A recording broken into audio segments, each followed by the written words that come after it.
ان کے بعد میں اگلے مقرر جن کا رول نمبر 10 ہے ان سے گزارش کروں گا کہ وہ مائک پر آئیں اور اظہار ما فی الضمیر فرمائیں۔ Roll number 10۔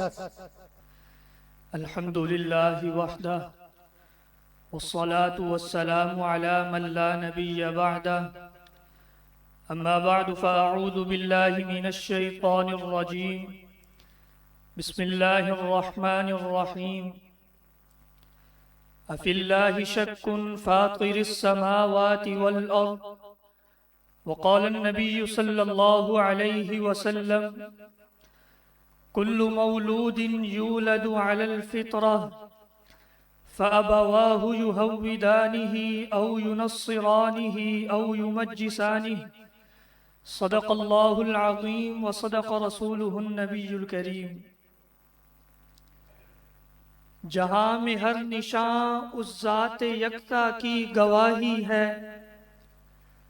جہاں میں ہر نشان اس ذات یکتا کی گواہی ہے، اگر آنکھیں نہ دیکھیں تو تقصیر نگاہی ہے، وہی خالق وہی مالک وہی بندوں کا والی ہے، الحاد سخن بس عقل کمزور کی تباہی ہے۔ قابل صد تکریم و تعظیم،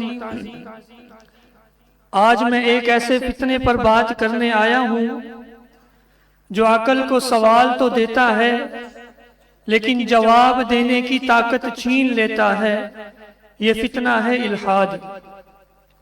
الحاد کہتا ہے کہ خدا نہیں ہے، لیکن میں پوچھتا ہوں کہ اگر خدا نہیں تو ان کائناتی قوانین کو کس نے بندھا رکھا ہے؟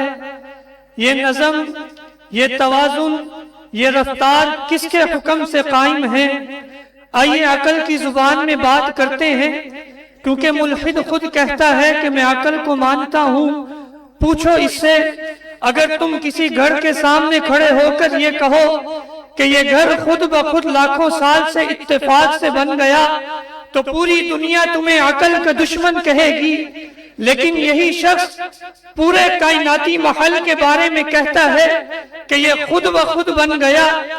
ایک کمرے میں لگی گھڑی خود بخود نہیں بنتی تو سورج کا یہ عظیم الشان نظام کیسے خود بخود بن گیا؟ ایک موبائل فون بغیر بنانے والے کے نہیں بنتا تو یہ دماغ جو ایک موبائل سے اربوں گنا زیادہ پیچیدہ ہے کس اتفاق سے آ گیا؟ اتفاق سے تو اینٹ بھی سیدھی کھڑی نہیں ہوتی، کہاں یہ پوری کہکشائیں اتفاق سے وجود میں آ جائیں؟ اے انسان، اگر تیرا رب نہ ہوتا تو تیری فطرت تجھے اس کی طرف کیوں کھینچتی؟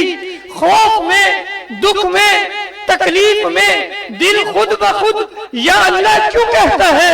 کیا کبھی دیکھا کہ کوئی ماں مصیبت میں اے اتفاق کہہ کر مدد مانگے، یا کوئی بیمار اے حادثہ کہہ کر شفا چاہے؟ فطرت خود اعلان کرتی ہے کہ انسان کا دل کسی حقیقی مالک کی طرف جاتے ہی سکون پاتا ہے۔ ذرا اس آسمان کو دیکھو، یہ ستارے راہ بناتے ہیں، یہ سورج وقت بتاتا ہے، یہ چاند مہینے گنتا ہے، یہ ہوا سانس بن کر چلتی ہے، یہ پانی زندگی بن کر بہتا ہے۔ کیا کوئی معمار بغیر منصوبے کے اتنی عظیم عمارت بنا سکتا ہے؟ تو پھر اس کائنات کا معمار کون ہے؟ کہتے ہیں کہ قدرت خود بنا دیتی ہے، تو پھر قدرت کون ہے؟ قانون کون بناتا ہے؟ نظم کس نے مقرر کیا؟ فاصلے کس نے ناپے؟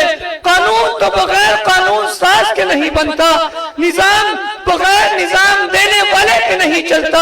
یہ سب چیخ چیخ کر کہتے ہیں کہ اے انسان تیرا رب موجود ہے۔ برادران اسلام، الحاد بڑا دعویٰ کرتا ہے مگر دلائل نہیں دیتا، کہتا ہے زندگی کا کوئی مقصد نہیں، تو پھر محنت کیوں، علم کیوں، اخلاق کیوں، نیکی کیوں؟ اگر انسان حادثہ ہے تو جرم بھی حادثہ ہے اور نیکی بھی حادثہ ہے، پھر انصاف کا کیا مطلب؟ اخلاق کا کیا معنی؟